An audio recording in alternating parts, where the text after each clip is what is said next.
Welcome to another episode with your host, Robert E. Hansen, psychic medium, author, and public speaker. Hi, welcome back. I'd like to share a story about the heart transplant. This is a very unique story about a reading I had several years ago. It really touched me. My eyes popped open when I met this person, I should say this family, and I really want to share this story with you guys. I had a family come to see me. There was about 4 people in the family. My memory serves me right. There was the mother and the father and 2 adult children. I think the family was a little bigger than that. Some of the kids couldn't come, but there was 4 of them there.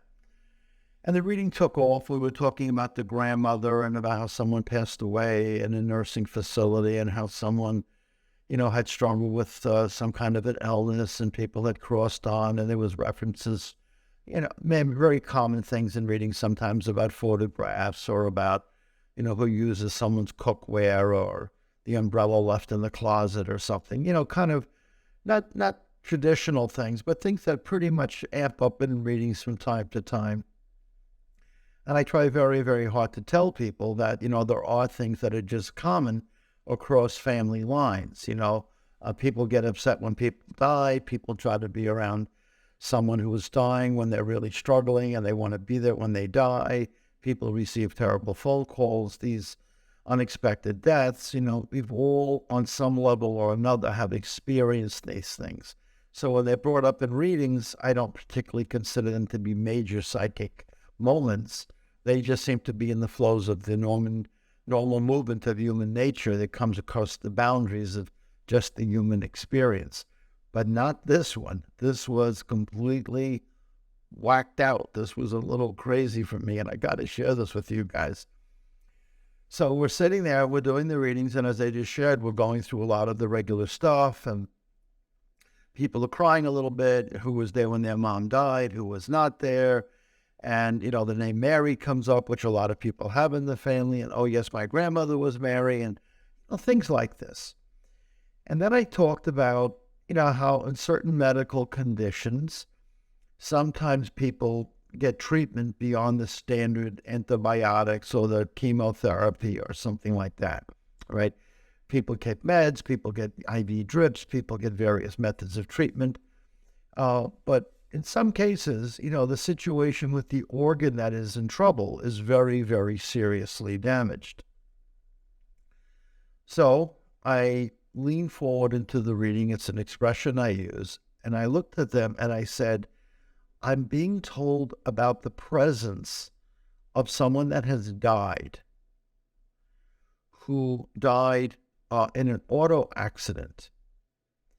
And they're telling me the soul is actually expressing to me, not talking in a way I'm talking to you guys, but their communication comes through and they make me feel that after this sudden, unexpected car accident, that somewhere in the hospital, I guess in the morgue or the mortuary or the OR, wherever they do this stuff, that the heart of this person was removed as a transplant heart in an emergency to go to somebody else.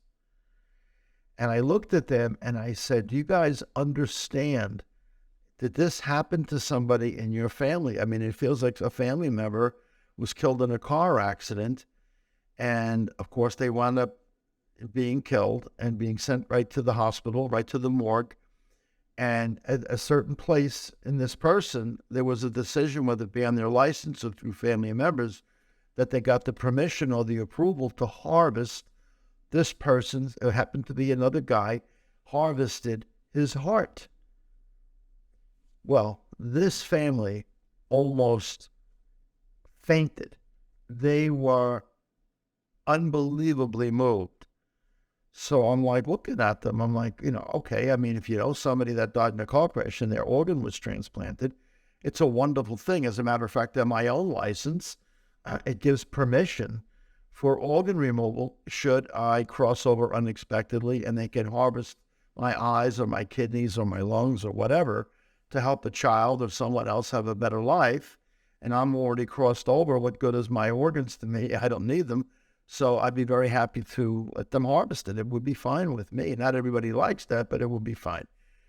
So they're staring at me. And finally, the husband stands up and unbuttons his shirt 2 notches down, and there is an open scar from his belly button up to his chest wall that was covered the entire time during the session. I guess he didn't like the look of it, or he was trying to hide it, whatever.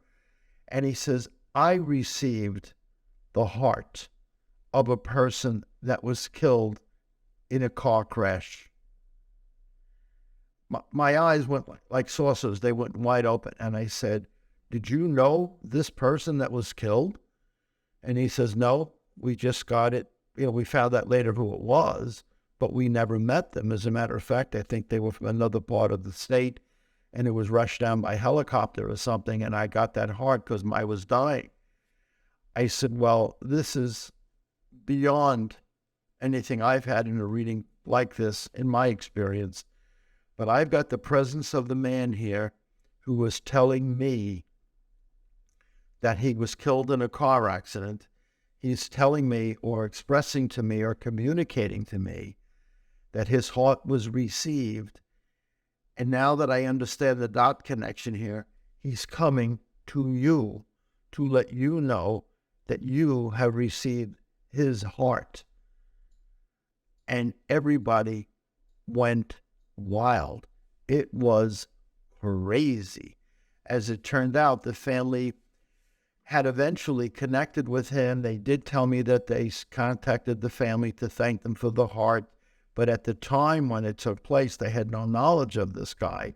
Apparently, they found out later on down the road he was killed in a car accident, and there was a heart recipient. Of course, doing the work I do, I had no knowledge of any of this. So I'm sitting there going, oh my God, oh my God, oh my God. I got a man here killed in a car crash. He's communicating to me that his heart was removed and given to somebody, not knowing that the guy sitting right across from me was the guy that received the heart. I was just stunned, and it really impacted me, and it reinforced deep in my viscera, deep in my soul, and every bit of my consciousness, that those that cross over continue to be around us. You cannot lose them. You cannot feel their absence. It cannot happen to you. So for those of you that are grieving loss, those of you that are searching the skies for the people that you love, have no doubts, have no fear. They will never leave you. They will never separate from you. You cannot lose them. They are with you always. And I'm not just saying this to give you a pep talk. I am saying it because these readings that I experience, especially this one, on a daily basis, proves it to me every day that love never ends and that physical death can never pull them out of your arms or out of your heart. So please be at peace with this and know they are with you always. I hope you enjoyed that story. Thank you for listening.